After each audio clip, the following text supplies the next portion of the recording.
Okay, I do not have a microphone on right now, do I? If you can't hear me, raise your hand and I will find some microphone to talk into. We need to find you a microphone. We need to? Yeah. Okay. It's back here. Okay. I need it.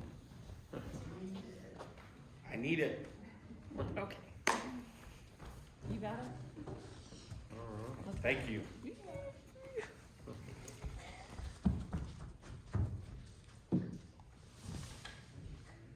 Do you think Josh's ears are really that small? I think it's possible. Got a little bit bigger ears. Just scratch it a little bit. It's gonna really stretch this It'll thing. go back. It'll go back.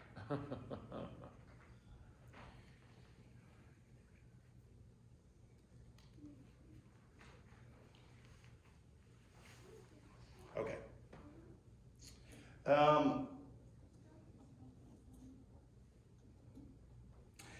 Most of our lives is being in a place where we face significant uncertainty. And of course, that's true even now.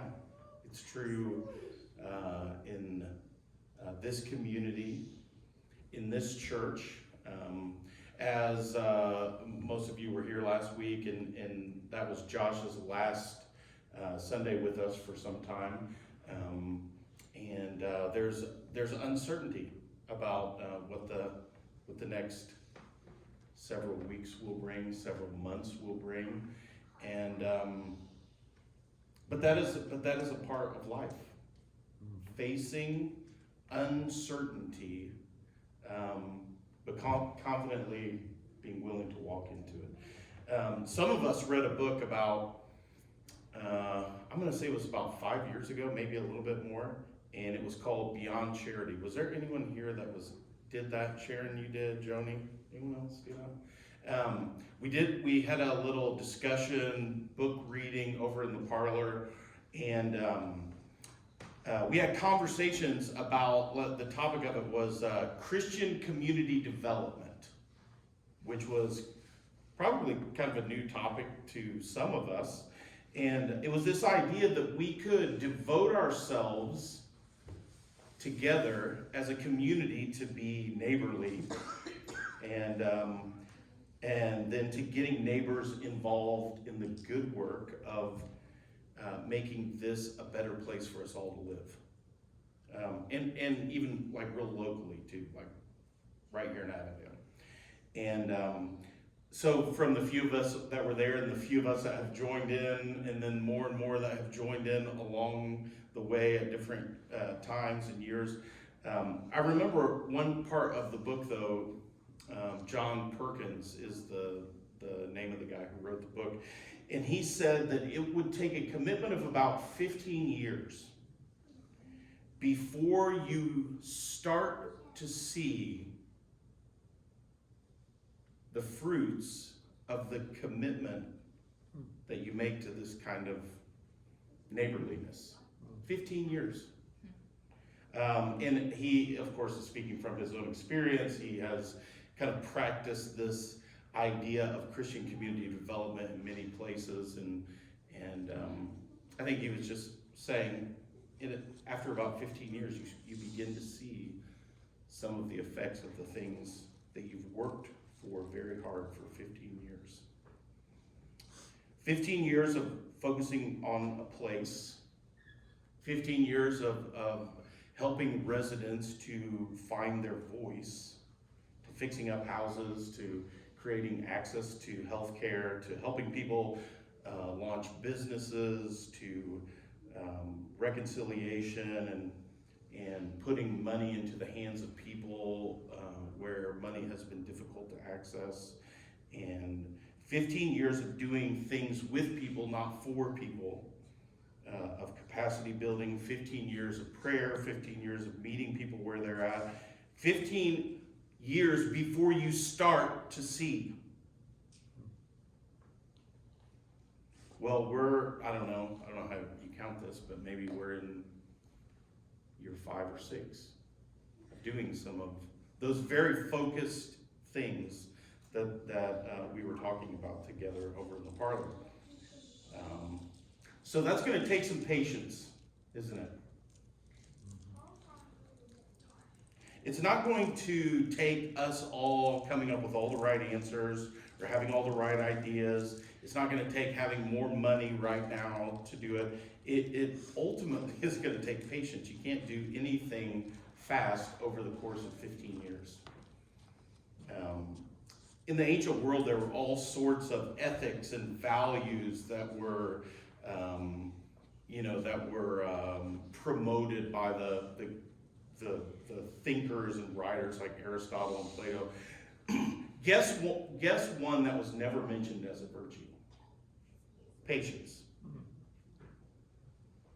Patience is a Jewish virtue. One of maybe the first stories that kind of highlights this virtue of patience is with Abraham and Sarah, and how they received a promise from God and then they just waited. Or maybe with Job, who likely, maybe that story even predated the story of Abraham and Sarah, we don't know. But if you've ever read in the Bible, that phrase is actually in there, the patience of Job to endure suffering. Or the story of Joseph, which ultimately was a story of faith, but of patience to believe that God was going to do the thing that he said he was going to do. And while we may know those things, often our prayer to God is, Lord, give me patience and give it to me right now. Let's get this over with. N.T. Wright said, we applaud patience, but we prefer it to be a virtue that other people possess. Once a month for several months here at Avondale, we've been having these conversations about virtues that we say this, of course, we say it because the Bible says it. Virtues that come from the Spirit, or the way the Bible puts it, the fruits of the Spirit. Love, joy, peace, patience, kindness, goodness, faithfulness, gentleness, self-control. There's more of them, but those are like the 8 that were mentioned in Galatians chapter 5. And they're put in juxtaposition with the kinds of things that destroy friendships and marriages and families and relationships and even nations. Things like greed and lust and genocide and hatred and selfish ambition and envy and orgies and fits of rage and taking advantage of people sexually. In Galatians chapter 5 and verse 13, it says, you, my brothers and sisters, were called to be free. But do not use your freedom to indulge the flesh. Rather, serve one another humbly in love. For the entire law is fulfilled in keeping this one command, love your neighbor as yourself. If you bite and devour each other, watch out, or you will be destroyed by each other. And so this idea of the fruit of the Spirit actually is a very practical thing. It's very practical in the way we relate to each other, because it changes how we have relationships with one another. It's not a private thing just for us, but it's a thing that goes into our relationships and our neighborliness and our work life and our family life, all of those things. So the fruits of the Spirit are these things within us that the Spirit produces, and we need this for us to work toward the common good. And not just the common good, but the common good of our neighbors as well. I have in my backyard a cherry tree that I planted. I planted it at the very beginning of the pandemic. It was probably March or beginning of April 2020, and I got it at Lowe's, and this was a part of what was happening to me during the lockdown. I was furiously gardening, something which I had never done before in my entire life, but I was desperate to find something to do. And I planted a cherry tree. And I kind of researched it. I wanted this specific kind of cherry tree, that has those little sour cherries on them, so I could make cherry pies. That was my dream. I'm imagining them. And it has not produced a single cherry yet.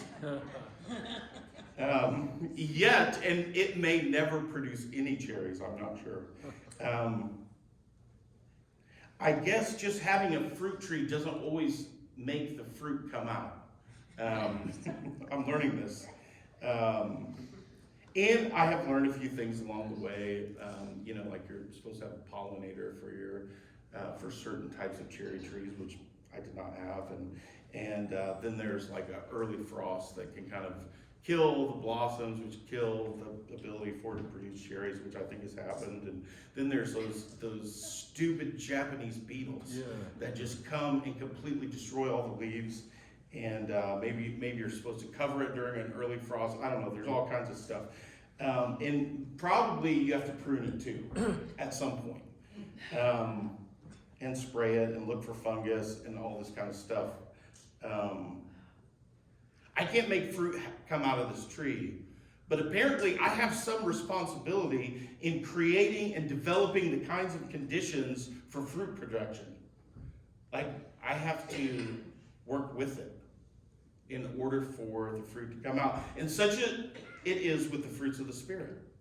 If we just sit back and, all right, God, do your work, and I'm not going to do a darn thing.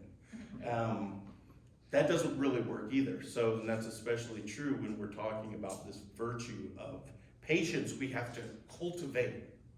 We have to, spray that, what's that real stinky oil that you spray on the neem oil. You got to spray that on yourself. You got to get yourself ready to deal with the fungus and and you got to make sure there's enough water, and you got to make sure that it's getting enough sun, all of those kinds of things. If we really want to develop patience, we have to kind of go along with the process of creating patience. A classic example of the lack of patience is, like if you've had kids or if you've been around kids and you're taking a road trip and, your kid or a kid asks, are we there yet? Are we there yet? This question could come 20, 30, 40 times, depending how long you're traveling. Are we there yet? And that question is asked because of a lack of patience or a lack of understanding that it's going to take patience to get to the place that you're trying to travel to. And I used to always tell my kids, in a little bit, we'll be there in a little bit. Or if they'd ever ask them, when are we going to do this? A little bit later, a little bit later, in a little bit, in a little bit. And of course, I know that is frustrating to kids, and it's just terrible for them to try to figure out how much is a little bit. I thought of this verse. It's in 1 Peter chapter 5 and verse 10. It says, "And the God of grace who called you to his eternal glory in Christ, after you have suffered for a little bit, will himself restore you and make you strong, firm, and steadfast." After you've gone through some hard things for a little bit. Well, how much is a little bit? And the only answer we get is, it's a little bit. A little while, it says. In 1 Peter 3:8, it says, in case we hope that we're going to figure this question out, it says, "Do not forget this one thing, dear friends. With the Lord, a day is like 1,000 years, and 1,000 years is like a day." So a little bit is a little bit, and that can mean whatever a little bit means. A little bit actually could be a really long time. God is not just making all kinds of things happen quickly for us. Have you noticed that? There's just processes that take place, and there's time, and there's healing, and there's growth, and there's transformation, and there's reconciliation. All those things just take time. And I'd like to think, as I've gotten older, that I've gotten more patient. But you're talking to the guy who cannot wait for anything. If I see a line of 2 cars in a fast food restaurant, I will go somewhere else. That is too long to have to wait for fast food. I cannot wait 2 cars deep for fast food. And I'll drive around for 30 minutes looking for a place that's got 1 car or no car. Because I can't stand the thought of just sitting there waiting. Sometimes if I've called a business here in town and they put me on hold, I have done this. I have hung up the phone, got on my bike and rode my bike over to the place that I'm calling. Because I can't wait on the phone. I hate it. So. Don't pick your drugs up at CVS. Yeah, I know. Isn't it terrible? 10 cars, an hour. You know what? And waiting is and think about this for a second. Waiting is actually like a tax on people who have less resources too. A lot of folks without resources spend a lot of time waiting in lines. Yeah. I just have health and a bike and a car and a way to avoid it and maybe other resources that I can make it another day so I don't have to wait. And really, if I want to eat something, I don't have to wait in line for fast food. I can just go home and make a sandwich too. But waiting is a virtue. I'm just saying I'm terrible. I'm terrible at this whole patience thing. Has anyone ever done anything, or has anyone ever wanted something to happen so badly, and you just feel regular frustration that thing that you're wanting to have happen hasn't happened? Just show of hands. Has anyone ever felt that? Okay, so most people get that. Has anyone ever done something to try to force that thing to happen? Even at the wrong time. Like just try to pressure it or force it or try to make it happen, and then it turns up and blows up in your face. That happens. Of course, we become resentful and anxious. We buck against reality, the reality that we have very little control over our circumstances in life. And, we can just kind of respond like, forget this. It's taken too long. I'm just going to escape, or I'm just going to do something else, and then we get ourselves into maybe eating too much, or drinking, or drugs, or sex, or video games, or whatever it is that we're just done waiting, and so we just try to escape to something else so I don't have to think about this. When will the pain be over? When am I going to get my kids back? When am I going to feel better? When am I going to stop using so much? When will I get the job? When am I going to... all of those things are like the questions that we ask ourselves. And at the bottom of it is, why is this taking so long?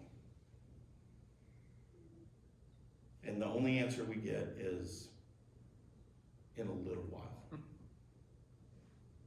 You just got to wait a little bit longer. Well, how long is a little bit? A little bit is a little bit. Wait a little bit longer. And we can try to control the things around us until we realize that so many of those things are out of our control. The word patience is mentioned in the Bible something like 70 times. And when we're exhausted or worried or trying to find patience, maybe it's the last thing on our mind. But it really should be one of the first things that we think, because to find patience, we actually have to find and connect with God. Psalm 37:7 says, "Be still before the Lord and wait patiently for him." I don't think I have a slide for that one, sorry. Patience is rooted in believing that someone good is looking out for us. Someone cares about what happens to us. Someone actually cares about our good. Someone wants good things to happen in our lives. Boy, isn't most of our impatience thinking that the only person that cares about my good is me? The only person that really cares about what happens to me and what I'm going through is me.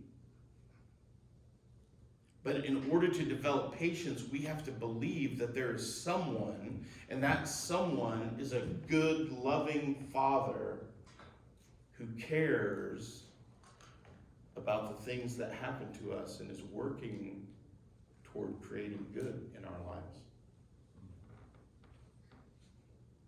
We have to have this deep belief that God is not aloof, and he's not uncaring. He's not punitive. He's not angry with us. He's not withdrawn or vengeful. He is good, And he is loving, and he cares about your life, and he actually cares about what happens to you. And we practice the practice of remembering. God is good. God is love. He cares about me. That's why all the kind of like simple messages we teach to kids, like in Sunday school and things like that, they're actually the same things we have to remember. The same messages that God is good. God is love.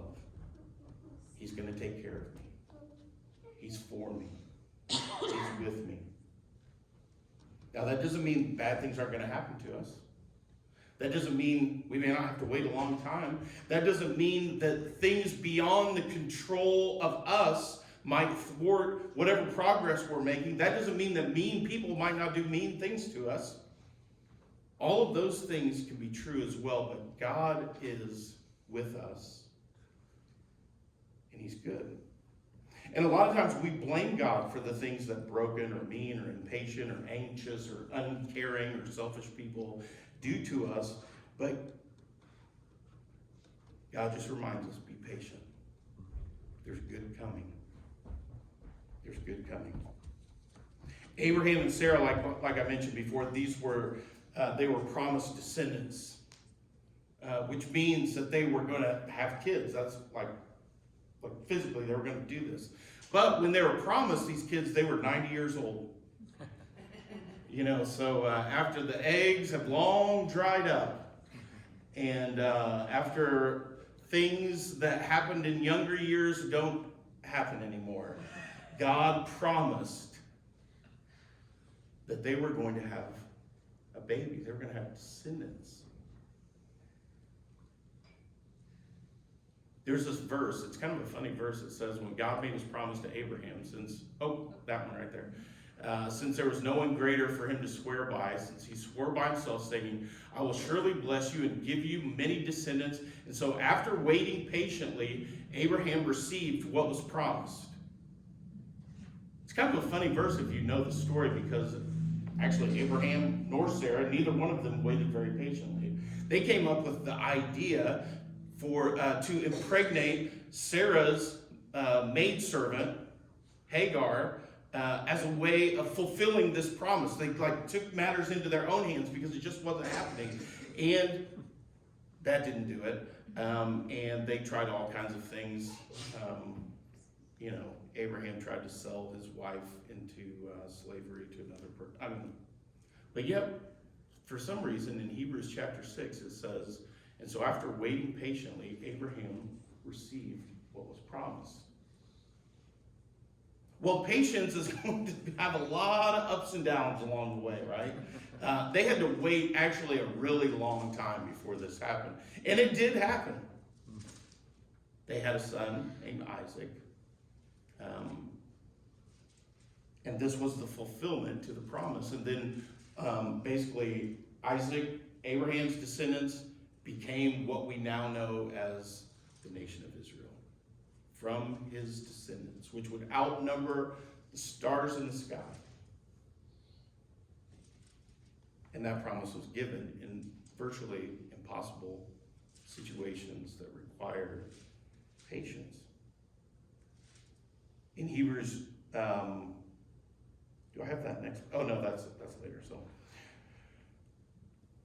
So as we remember him, apparently, like people like Abraham or people like Sarah, we're supposed to remember to be patient, which means we have to remember that there's going to be a lot of ups and downs along the way. But we're ultimately going to see God's good and his goodness through that promise. Now, another thing that we could do, this isn't so much for ourselves, but this is for each other, is we can be patient with each other. We can look at each other and say, it's going to take some time.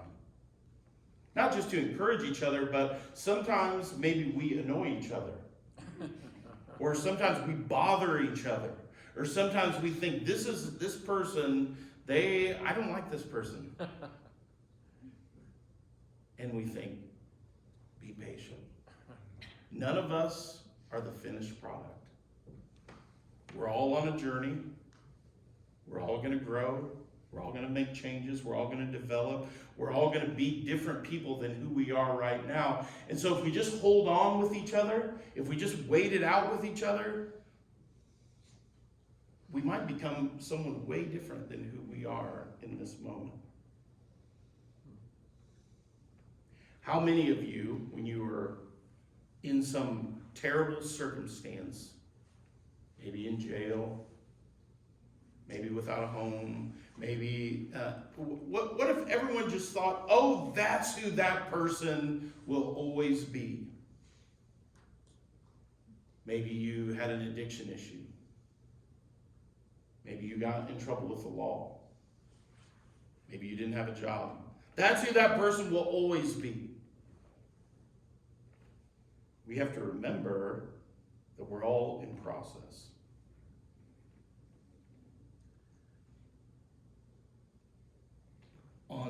In my freshman year of college, first week of college, I went to a party and I woke up the next morning laying by myself in the front yard of someone's house. After I had just come up out of a drug rehab center by myself. And what if everyone who walked by me thought that Neil Crane, stoner, drunk, loser, here he goes again.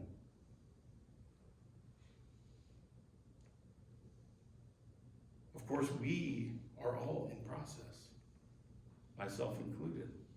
And so the stories that we might grab onto someone in a moment isn't necessarily the person that person is going to become.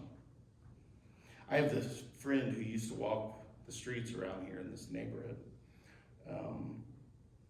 She used to walk back and forth to the gas station, and she would sleep on people's couches, and she slept in abandoned houses, and her kids were taken away from her, and she wasn't able to see them, and she didn't have a job. And years later, well, she's kind of in a completely different life situation. She has a job. She has her kids back. Her kids are in school. She lives in a house. She's actually looking to buy a house in this neighborhood. And of course, not every story ends up that way. But what I'm saying is, what if I would have looked out the window when I saw her walking by with a backpack on and thought, there is another person who's just always going to be facing horrible adversity and problems. Everyone is in a process. Everyone is in a process. And when we connect with our Creator and we reorient ourselves toward forgiveness and health and hope and peace and transformation and reconciliation, we realize it's going to take a little bit. It's going to take a little while. I want to give one last encouragement today, and this is also out of Hebrews. In chapter 6, it says, God is not unjust. He will not forget your work and the love you have shown him as you've helped his people and continue to help them. We want each of you to show the same diligence to the very end so that what you hope for may be fully realized. We don't want you to become lazy, but to imitate those who through faith and patience inherit what was promised. Through faith and patience, inherit what was promised. I want to close with a prayer. Actually, this prayer it's not a prayer, it's a poem. I was going to read it earlier and then I forgot to, so we may have to go back to that, Brian. But here's the prayer. I put it up on the screen so you can read along with it or pray along with it. Our first glimpse of reality this day, every day, is your fidelity. We are dazzled by the ways you remain constant among us, in season and out of season, for better, for worse, in sickness and in health. You are there in watchfulness as we fall asleep. You are there in alertness when we awaken, and we are glad. Before the day ends, we will have occasion to flag your absence in indifference, but not now, not at the dawn. Before the day ends, we will think more than once that we need a better deal from you, but not now, not at the dawn. Before the day ends, we will look away from you and relish our own fidelity and our own virtue and mercy, but not now, not at the dawn. Now at the dawn, our eyes are fixed on you in gladness. We ask only that your faithfulness permeate every troubled place we are able to name, that your mercy move against the hurts to make new, that your steadfastness hold firmly to what is too fragile on its own. And we begin the day in joy, in hope, and in deep gladness.